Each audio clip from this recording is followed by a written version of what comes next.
Hello বন্ধুরা, কেমন আছো তোমরা? আশা করি তোমরা অনেক ভালো আছো। তোমাদের মজা দেওয়ার জন্য আবারও একটি নতুন গল্প নিয়ে এলাম। আজকের গল্পটি খুবই মজাদার হতে চলেছে। আমি শিওর বলতে পারি গল্পটি শেষ পর্যন্ত শুনলে তোমাদের দাঁড়িয়ে যাবে।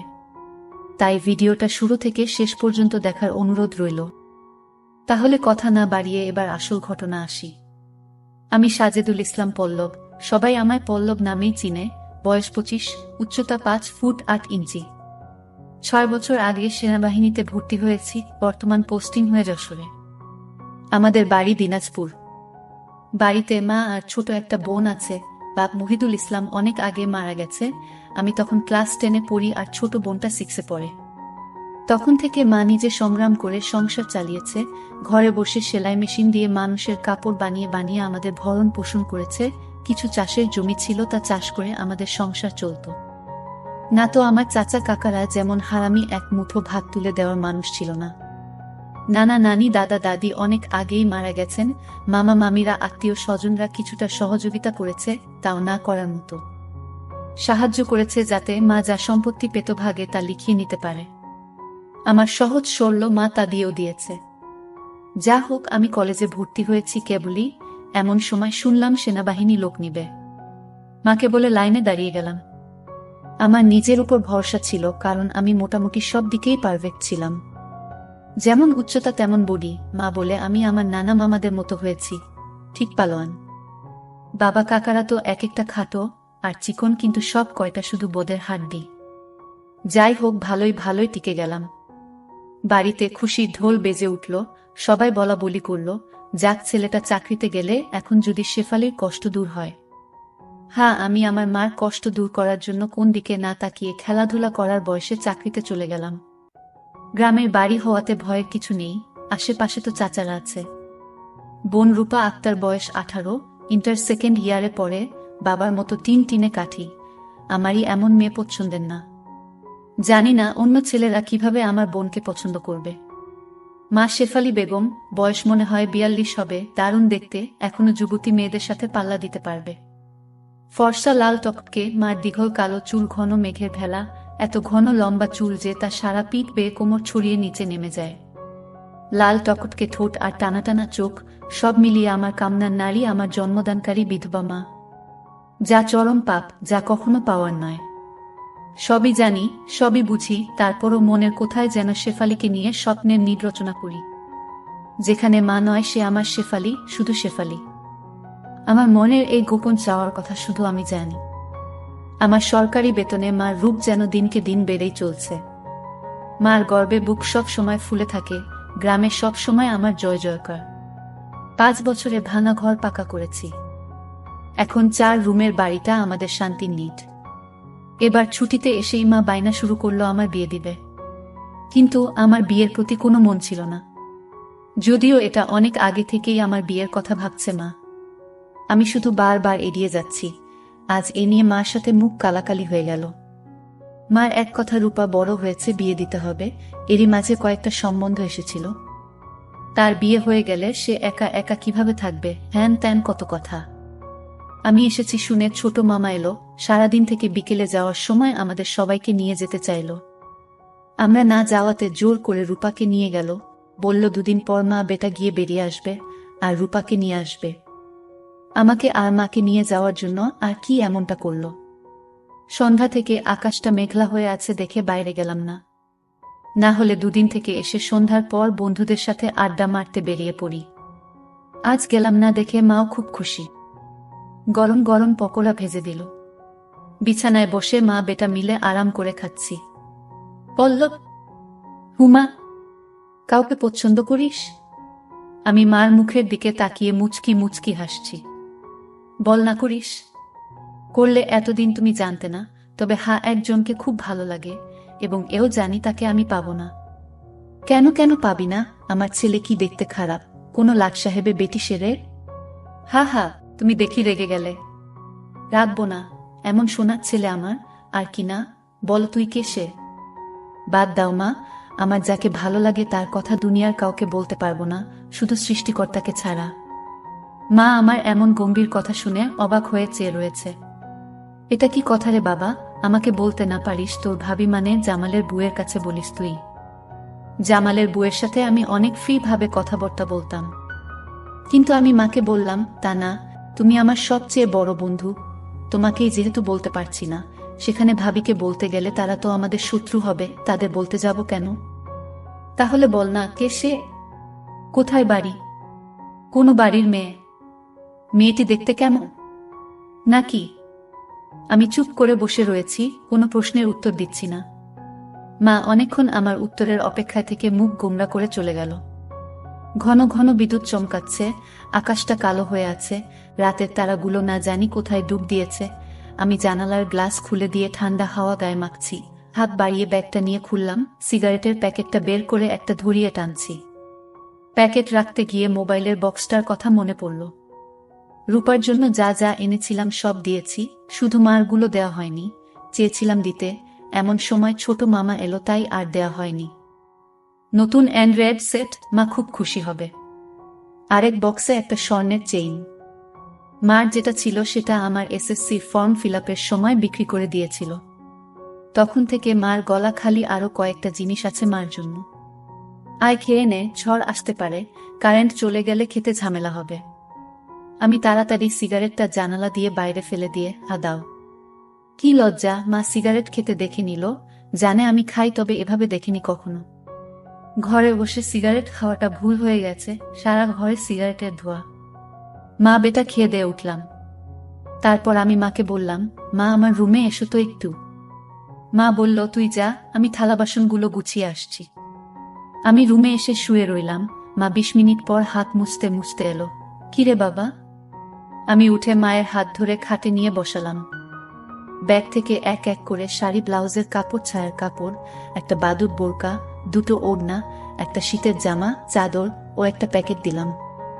প্যাকেটটা দিলাম ভয়ে ভয়ে, কারণ ওতে দুশের ছোট জামা কাপড় আছে, জানি না দেখার পর কি বলবে। এত কিছু কি জন্য এনেছিস? তোর কি বুদ্ধি শুদ্ধি হবে না কখনো? প্রতিবারই এত কিছু আনা লাগবে? আহ থামো তো তুমি, যা লাগে তা আনবো না। এটাতে কি রে? না, ওটা এখন খুলবে না, তোমার ঘরে গিয়ে খুলবে, আর প্লিজ রাগ করবে না। কি আছে এতে? তা তুমি খুলে দেখে নিও। আর হ্যাঁ, আরো কিছু আছে, এই বলে মোবাইলটা দিলাম। একটা থাকতে আরেকটা এত দামি মোবাইল? তোমার চেয়ে কোনো কিছু দামি নয় আমার কাছে, এই বলে গালে একটা হামি দিলাম। মাও আমার কপালে হামি দিল। চোখ বন্ধ করো তো। কেন রে? আহ করো না একটু। মা হেসে দিয়ে চোখ বন্ধ করল। আমি চেইনটা মার গলায় পরিয়ে দিলাম। এখন চোখ খুলো মা। মা চোখ খুলে স্বর্ণের চেইনটা দেখে হুহু করে কেঁদে দিল।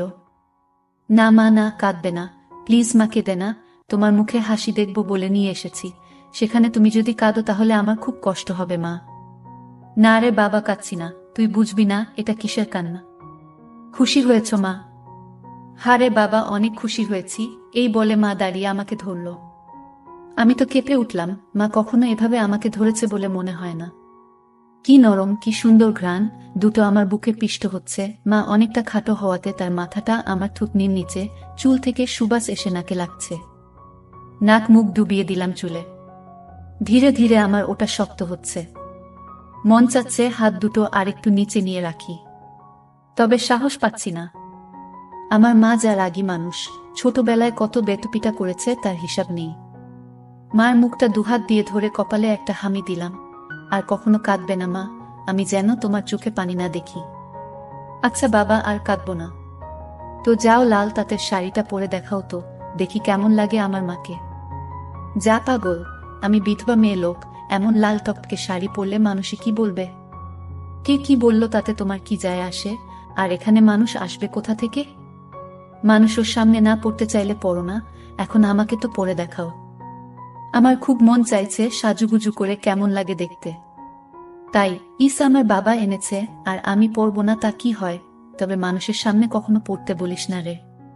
ঠিক আছে মা, আমি শুধু আমার সুন্দরী মাকে দু চোখ ভরে দেখতে পেলেই হলো। যা দুষ্টু, মাকে কেউ সুন্দরী বলে? হা হা হা, তাই? তাহলে কি বলবো গো? তুই জানিস কি বলবি। বেয়াদবি নিও না, প্যাকেটে যা আছে তাও পড়ো। কি আছে রে এতে? যা খুলে দেখো। মা চলে গেল। আমি পিছন থেকে তার পাছার দোল দেখে মুগ্ধ হয়ে গেলাম। এ মহিলার কি কখনো যৌবনে ভাটা পড়বে না? প্রায় 15 মিনিট পরে মা এলো।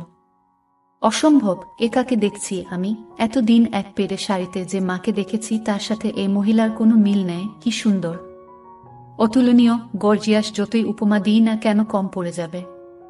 মা দরজার কাছে দাঁড়িয়ে আছে, আমি বিছানার পাশে হা করে দাঁড়িয়ে আছি। মা ভীষণ মায়াবী করে হেসে চোখের ভ্রু উঠানামা করে জানতে চাইলে, কি কেমন? আমি ধীরে ধীরে মার সামনে গিয়ে দাঁড়ালাম। কি রে, কেমন হয়েছে? দারুণ মা, খুব সুন্দর, মনে হচ্ছে অ্যাঞ্জেল। যা দুষ্টু, মাকে এমন কমপ্লিমেন্ট দিতে হয়? আমার 10 পাস মা যে এমন কথাও বলতে পারে জানা ছিল না। সরি মা, বলে হাত ধরে বিছানায় নিয়ে বসালাম। আমি নিচে বসে মার কোলে মাথা রাখলাম। তুমি সব সময় এমন ভাবে থাকতে পারো না মা? মা আমার মাথায় চুলে হাত বুলিয়ে দিয়ে, কি পাগলের মতো বলছিস? মানুষে দেখলে কি বলবে? তাহলে বলো, আমি যে কয়দিন থাকবো সে কয়দিন এমন করে সেজে থাকবে? কেন রে? আমার খুব ভালো লাগে মা। পাগল, আচ্ছা থাকবনি। আমি মুখ উঠিয়ে মার মুখের দিকে তাকিয়ে, ওগুলো পড়েছ মা? যা শয়তান, কিছু তো স্মরণ কর। মার জন্য কেউ এসব আনে? জানি না মা কেউ আনে কিনা, তবে বাবা থাকলে হয়তো আমিও আনতাম না। সে নেই দেখে মনে হলো আমার মার তো ভালো মন্দর খোঁজ রাখার কেউ নেই, তাই নিজেই রাখি। রাগ হয়েছ মা? না, রাগ হয়নি, কিন্তু আর আনিস না। কেন মা, পছন্দ হয়নি নাকি সাইজে হয়নি? সব ঠিক আছে, তবে তবে কি মা? মা লজ্জায় মুখ ঘুরিয়ে নিয়ে, তুই এনেছিস ভাবলে পড়তে শরম করে রে। আজ থেকে আমাকে ছেলে নয় বন্ধু ভাববে, তাহলে আর শরম করবে না, হবে মা আমার বন্ধু। যাহ পাগল, সমবয়সী না হলে কি বন্ধু হওয়া যায়? এ যুগে ওসব পুরনো কথা মা। তাই বলে মা ছেলে? হ্যাঁ মা ছেলে, এতেই তো ভালো, একে অপরের কাছে আসা যায়। তুই অনেক বড় হয়ে গেছিস দেখি, কি সুন্দর কথা বলছিস। তা তো অবশ্যই, কয়দিন পর তোমার ছেলে 2nd লেফটেন্যান্ট অফিসার হবে। খুব ভালো হবে রে বাবা, খুব ভালো হবে। এমন সময় বিদ্যুৎ চলে গেল। মোবাইলটা জ্বালাতো পড়ল, দেখি চার্জার বাতিটা কোথায় আছে। থাক না মা এমন, কি সুন্দর তোমার কোলে শুয়ে আছি। জানো মা, পাহাড়ি এলাকায় একা একা পোস্টে ডিউটি দেওয়ার সময় এমন স্বপ্ন রোজ দেখি। প্রতিদিন মনে হয় তোমার কোলে শুয়ে একটু যদি। ঠিক আছে, এমনই থাক, তোর যত মন চাই। ধন্যবাদ মা। আজ আমার পাশে ঘুমাবে একটু? কেন রে? মন চাচ্ছে তোমাকে ধরে ঘুমাতে। ঠিক আছে, যা সদর দরজাটা বন্ধ করে ঘরগুলোতে ছিটকানি লাগিয়ে আয়। আমি উঠে মার গালে চুমু দিয়ে লাফাতে লাফাতে চলে গেলাম। আজ আমার খুশি ধরে না, কিছু হলে হতেও পারে। এক জগ পানি নিয়ে এলাম সাথে করে। এসে দেখি মা শুয়ে পড়েছে। টেবিলে জগটা রেখে খাটের পাশে দাঁড়ালাম। মা দেয়ালের দিকে সরে গিয়ে আমাকে জায়গা করে দিল। বজ্রপাতের আলোতে মার মুখটা মায়াবী মায়াবী লাগছে। খোলা জানালার হিম বাতাসে আমার মনে ঝড় তুলছে। জানি না মার মনে কি চলছে। মনে হচ্ছে মা তার স্বামীকে পাশে শোয়ার জন্য জায়গা করে দিল। মা নতুন বউ, আমি তার স্বামী। দাঁড়িয়ে রইলি যে, শুবি না? হ্যাঁ শুব। মার পাশে শুয়ে পড়লাম, দুজনে মুখোমুখি। আধো অন্ধকারে দুজনে দুজনার দিকে চেয়ে আছি। ঘুমাবি না? তুমি ঘুমাও, আমার ঘুম এত তাড়াতাড়ি আসে না। তাই আয় কাছে আয়, মাথায় হাত বুলিয়ে দিচ্ছি। আমাকে আর পাই কে? একেবারে মার বুকের কাছে বুক নিয়ে গেলাম, তবে কোমরটা দূরে রাখলাম। মা একটা হাত সাইডে লম্বা করে দিল, এখানে মাথা রাখো। মা তার হাতের উপর মাথা রাখতে বলছে। আমি সহজ মনে তাই করলাম। নাকটা মার বগল থেকে 3-4 ইঞ্চি দূরে। ভালো মতো দেখতে না পেলেও বুঝতে পারছি যে এর বেশি দূরে নয়, কারণ ঘামের ঘ্রাণ পাচ্ছি। মার বগলের ঘ্রাণেই তো আমার শরীর আনচান আনচান করছে। মার বাম হাতের উপর শুয়ে আছি। মা ডান হাত দিয়ে মাথায় হাত বুলিয়ে দিচ্ছে, এতে করে আঁচল উঁচু হচ্ছে, আর যখনই বিদ্যুৎ চমকাচ্ছে তখনই ওগুলো দেখতে পাচ্ছি। নিজেকে কন্ট্রোল করা মুশকিল হয়ে পড়ছে। পল্লব, কাকে পছন্দ করিস বললি না তো? শুনলে রাগ করবে মা, তাই বলা যাবে না। কেন কেন? এমন কাকে তোর মনে ধরেছে যে শুনলে রাগ করব? বাদ দাও না মা, নিজেকে তোমার কাছে ছোট করতে চাই না, চাই না তোমার মনে কষ্ট দিতে। তোর কথার তো আগা মাথা কিছুই বুঝছি না। নাই বা বুঝলে মা? তোমাকে একটু ধরি? মা হি হি করে হেসে, ধর। কি সুন্দর ঘ্রাণ গো মা তোমার। যা শয়তান। আমি মার এমন আশকারা দেওয়া কথায় সাহস পেয়ে তাকে চিৎ করে দিলাম। মন চাচ্ছে কোমরাটা উপর তুলে দিতে। মুখটা উঁচু করে হামি দিয়ে বললাম, আমি তোমাকে খুব ভালোবাসি মা। মা আমার মুখটা দুহাত দিয়ে ধরে, আমিও তোকে খুব ভালোবাসি রে বাবা। আমার ভালোবাসাটা অন্যরকম মা। কেমন রে? মা ছাড়া আরো অনেক কিছু। কেমন? শুনলে রাগ করবে না তো? আহ বল না, এত পেঁচাচ্ছিস কেন? তুমি আমার ড্রিম গার্ল মা, তাই তো? কি? হ্যাঁ মা, জানি এটা শুনে আমাকে খারাপ ভাবছো, এজন্যই বলতে চাইছিলাম না। আমি তোর মা পল্লব, আর তুই এমনটা কিভাবে ভাবতে পারলি? জানি না মা, শুধু জানি আমি তোমাকে প্রচন্ড ভালোবাসি, তোমাকে ছাড়া কাউকে ভাবতে পারি না। চুপ কর বেয়াদব, এমন কথা বলতে তোর মুখে বাজছে না? সরি মা, এই বলে উপর থেকে উঠে খাট থেকে নেমে পানি খেলাম। মাও বিছানার উপর উঠে বসেছে, বুঝতে পারছি সে অবাক হয়ে আমার দিকে তাকিয়ে আছে। জানালার ধারে গিয়ে দাঁড়ালাম, বৃষ্টি থেমে গেছে, তারপরও আকাশ কালো হয়ে আছে, চাঁদ তারা কোথায় যেন লুকিয়ে গেছে আজ। ঠিক আমার হৃদয়ের মতো চারিদিকে অন্ধকার। এমন সময় কারেন্ট এলো। ঘরটা আলোকিত হয়ে গেল। আমি জানালাটা লাগিয়ে দিলাম, পর্দা ঝুলিয়ে দিয়ে ঘুরে দাঁড়ালাম। মা বিছানার উপর হাঁটুতে মাথা দিয়ে নির্বাক বসে আছে। ফ্যানের হাওয়া মার রেশমি চুলগুলো দোলা দিচ্ছে। মনে হচ্ছে নববধূ বসে আছে। মা মুখ তুলে আমাকে তার দিকে এক মনে তাকিয়ে থাকতে দেখে, এখনে আয়। আমি মার কাছে গেলাম। বস। বসলাম। মা আমার পিঠে হাত বুলিয়ে দিয়ে বলে, এমনটা হয় না বাবা, আমার লক্ষ্মী ছেলে, আমি কিছু মনে করিনি। আমি জানি তোদের বয়সের ছেলেদের ফ্যান্টাসি হয় খালা চাচিরা, তবে মাকে নিয়ে ফ্যান্টাসি রচনা করা একটু বেশি হয়ে যায়। সরি মা। আমার ভোলি ভালি মা যে এতটা বুঝে এতটা পোক্ত আমার জানাই ছিল না, এত অনেক শেয়ানা। ঠিক আছে, চেষ্টা কর আমার উপর থেকে মনটা সরিয়ে অন্যদিকে নিতে, বিয়েটা করে নে, দেখবি সুন্দরী বউ পেলে মাকে ভুলে যাবি। আমি মাথা নিচু করে পারবো না মা, প্লিজ। নিজের সাথে অনেক লড়াই করেছি, আমি ক্লান্ত মা, কিছুতেই তোমাকে মন থেকে সরাতে পারি না। কেন রে, কি এমন পাস আমার মাঝে?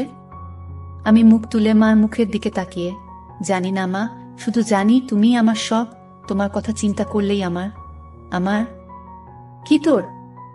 পাগল হয়ে যায় মা। মা মুচকি হেসেও কিছু না, এই জিনিসের প্রতি টান একটু বেশি হয়। আমি তো বুড়ি হয়ে গেছি, তুই যেমনটা ভাবিস তেমনটা আমি আর নেই। মার এমন কথা শুনে আমি কেঁপে উঠলাম। মা কি ইশারায় আমাকে বুঝালো যে তার জিনিসপত্র আর আগের মতো নেই, দেখলে আমার পছন্দ হবে না?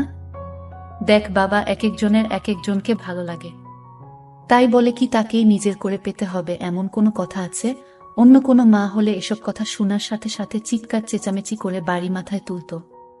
আমি কিন্তু তা করছি না, কারণ তুই আমার একমাত্র ছেলে, নারী ছেঁড়া বাঁধন, আমি তোকে অনেক ভালোবাসি। তাই বলছি, আমার ভালোবাসার মর্যাদা রাখতে বিয়ে করে নে বাবা, দেখবি ধীরে ধীরে আমার থেকে মন বুমার দিকে চলে গেছে। ধন্যবাদ মা, তুমি আমার কথা মন দিয়ে শুনেছ এবং যুক্তি দিয়ে ভালো মন্দের বিচার করেছ বলে। তবে লজ্জা না করে বলছি মা, এর আগেও আমি দু একটা মেয়ের সাথে মিশেছি, তারা শুধু সুখ পেয়েছে আমার কাছে, আদর ভালোবাসা একটুও পাইনি আমার কাছ থেকে। এমনকি আমার নিজেরও হয় না যতক্ষণ চোখ বন্ধ করে তোমাকে না ভাবি, যখন সে মেয়ের জায়গায় তোমাকে কল্পনা করি তখন আমি আর নিজের মাঝে থাকি না, সুখের সাগরে ভেসে যাই কেবলমাত্র তখনই হয় আমার। তুই তো অনেক দূর এগিয়ে গেছিস তাহলে। আমি অনেক আগে থেকেই বুঝতে পেরেছিলাম যে আর চোখে লুকিয়ে লুকিয়ে আমাকে দেখিস। ভাবতাম শয়তান ছেলে পুলে, আর একটু বড় হলে সমবয়সী মেয়েদের সাথে মিশলে ঠিক হয়ে যাবে, কিন্তু এখন দেখছি তা না, তোর দেখি বয়স্ক মহিলাদের ভালো লাগে। এতক্ষণ মার সাথে এত খোলামেলা কথা বলতে পেরে নিজেকে অনেক হালকা লাগছে। সাহস করে মাকে ধরে শুইয়ে দিলাম। মা চুলে হাত বুলিয়ে দিচ্ছে। আমি তাহলে কি করব মা? সেটাই তো ভাবছি। যেটাই ভাবো মা, আমার মতো পরিবর্তন হবে না। মানে কি? মানেটা তুমি ভালো করেই জানো। মার কণ্ঠে এবার সত্যি সত্যি রাগের আওয়াজ পেলাম। তাই বলে সারা জীবন বিয়ে করবি না, নাকি ছেলে হয়ে মাকে বিয়ে করতে চাস? মা যে এমন কথা ঠাস করে বলে বসতে পারে তা আমি চিন্তাই করিনি। আমি বললাম, বিয়ে না করতে পারলেও তো তুমি আমার হতে পারো। এটা কি মামা বাড়ির আবদার নাকি? ছি ছি পল্লব, এমনটা বলতে তোর মুখে বাঁধল না? তাহলে সারা জীবন ছেলেকে এভাবেই দেখতে পাবে মা। তোমার এই পল্লব কখনো বিয়ে করবে না। মার চোখে জল টলমল করছে। আমি হাত দিয়ে তা মুছিয়ে দিলাম। আমি তো এমন কিছু করিনি মা, তাহলে তুমি কাঁদছো কেন? আমরা দুজন জাস্ট আলাপ করছি। মা অনেকক্ষণ চুপ থেকে শুন বাবা লজ্জা শরমে মাথা খেয়ে বলছি, তোর কষ্ট আমি দেখতে পারবো না। আর বয়স্ক মহিলাদের কাপড় চোপড়ের উপর থেকেই কেবল ভালো লাগে, ভুলে নয়। তুই যদি চাস তাহলে আমাকে সেভাবে একবার দেখে নে, তাও তুই মতো পরিবর্তন করো। তবে হ্যাঁ, শুধু দেখতে পাবি, কিছু করতে পারবি না। মার মুখে এমন কথা শুনে আমি আর দুনিয়াতে নেই। বল রাজি? আর যদি আমি দেখে আরো বেশি আকর্ষণ অনুভব করি তাহলে?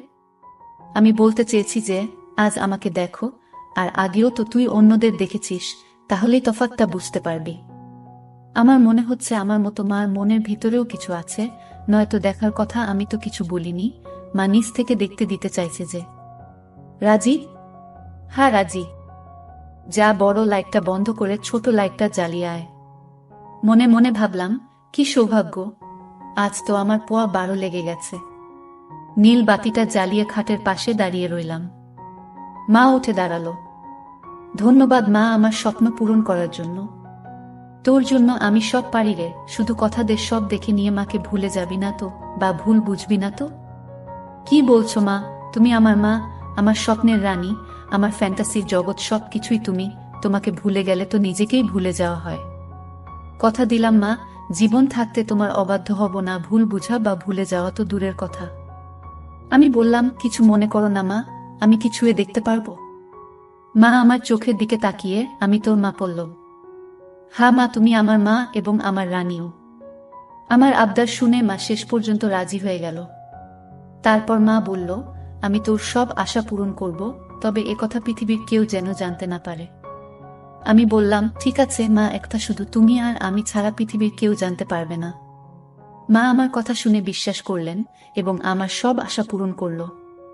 কিন্তু আজ আমি তোমাদের সব সত্য কথা বলে দিলাম, কিন্তু এসব সত্য কথা কেউ কাউকে কখনোই বলে না। প্লিজ বন্ধুরা, গল্পটি ভালো লাগলে সামিয়া ব্লগ চ্যানেলটি সাবস্ক্রাইব করে দিও।